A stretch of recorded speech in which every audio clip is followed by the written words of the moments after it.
In my opinion, the Seiko Speedtimer is good at lots of things, but not great at any one thing.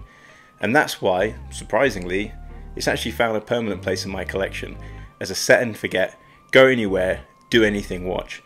And I think it's a really versatile, but slightly misunderstood piece. So let's talk about it.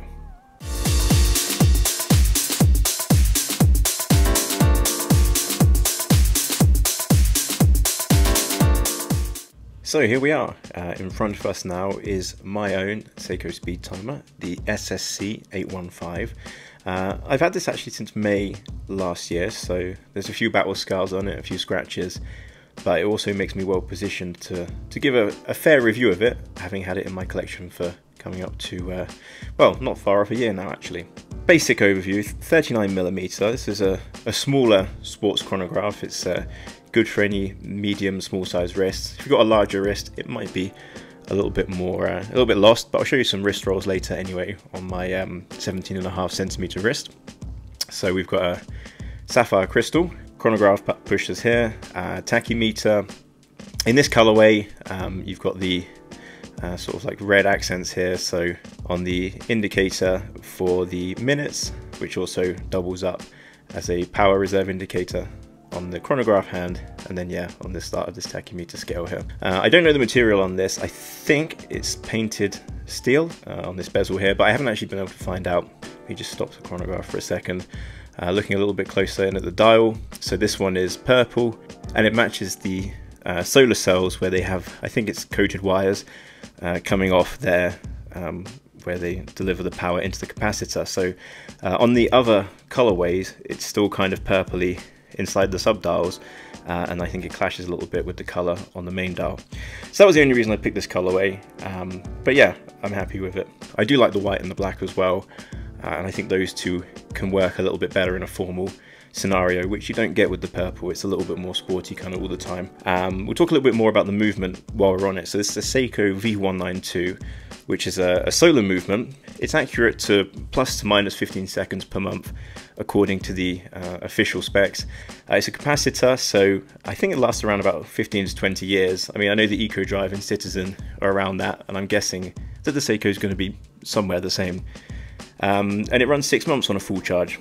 So you can see now, this is the power indicator just down here, which now it's out of chronograph and timing mode. You've got the F and you have the E. Mine generally sits on full. I've got a see-through glass lid on my watch box, so I've never actually seen it dip any lower than full. But it's worth to note it does have an overcharge protection built into the circuit, so you can sit it in UV all day and all night and it's not going to overcharge, which is always nice to know. In terms of finishing on the case, you have a radial brushing here on the top. You've got polished sides, which as you can see, as always, fantastic scratch magnet, and mine is showing up all of the wear and tear and abuse that it's had. And again on this side, yeah, polished, full of scratches, unsigned crown, unfortunately, but there we go, we know what we expect from Seiko. Anything less than $1,000, we'll be very lucky to see a signed crown. 316L stainless steel for the case and bracelet. Bracelet, relatively simple. Again, like I said, this is my go anywhere, do anything. Very well abused example, but still hides the scratches better than a polished bracelet. And come to the clasp. So deploying push button clasp, milled inner and 2 holes of micro adjust. I've been able to get a comfortable fit. They're not huge links. I think basically you've got 1/3 and 2/3 of a link in those 2 micro adjust holes, but 3 holes I think could have been something to make it better, but I'll save that for my complaints later on with this piece. And there you see the lume. So it's a decent enough coating of Lumi Bright on the hour and minute hand, and just enough to see the time the next morning in a pitch black room, but it's not going to win any awards, and yeah, it's definitely just about the bare minimum you'd expect at this price point.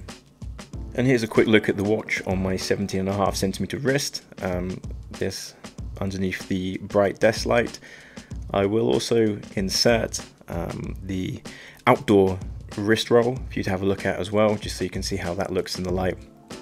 Like I said, it wears really nicely. I think it fits perfectly on my 17.5cm wrist. I love the 39mm. I think it's a great size. I've been able to get a really good fit with this bracelet, and it's super comfortable.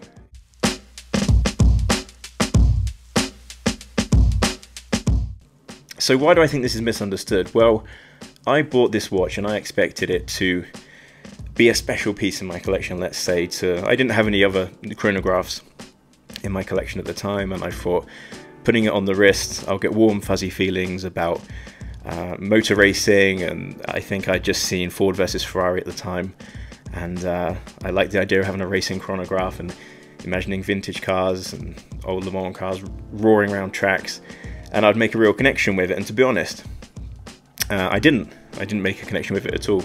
I think the problem is the watch was overhyped on launch, and it doesn't quite have that special X factor to meet that hype.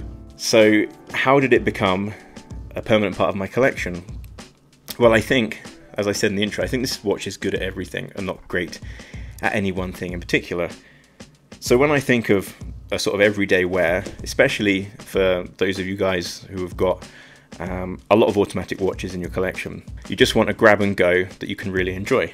So for me, for an everyday watch that I'm going to pick up and just use for whatever I'm doing, I want it to be reasonably lightweight, quite small, very comfortable on the wrist, tough to the elements, water resistant, but also stylish and functional.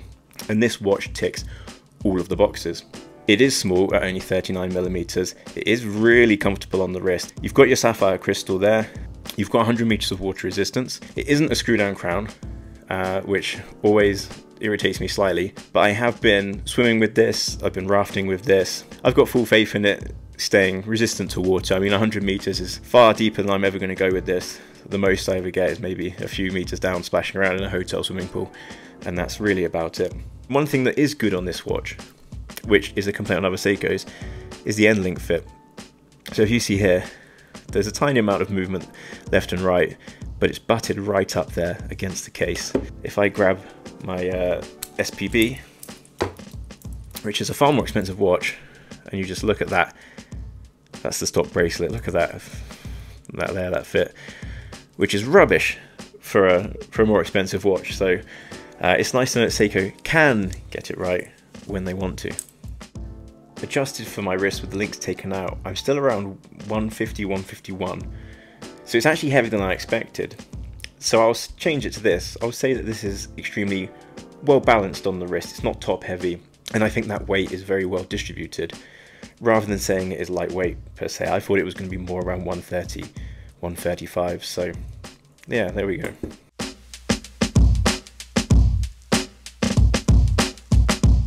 So there's a few points here. First of all, the date window. To be honest, it's so sunken and gets so many shadows on it. If you don't catch it perfectly, you can't see the date anyway.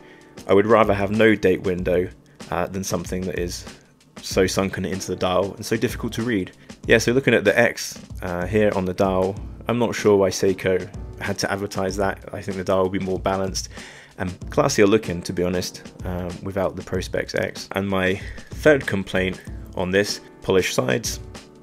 Again, I always complain most of the time I get a watch that isn't a dress watch with full polished sides, because again, first time out of the box looks fantastic, as you know from my previous reviews, and then as soon as you've worn it for a short period of time, it looks absolutely horrendous when it catches the light. So polished sides I would scrub. And the final complaint, I think, is just the lack of an additional hole of micro adjust. 2 holes is good, 3 holes would be great, but much with the theme of this watch, everything is good, nothing is great.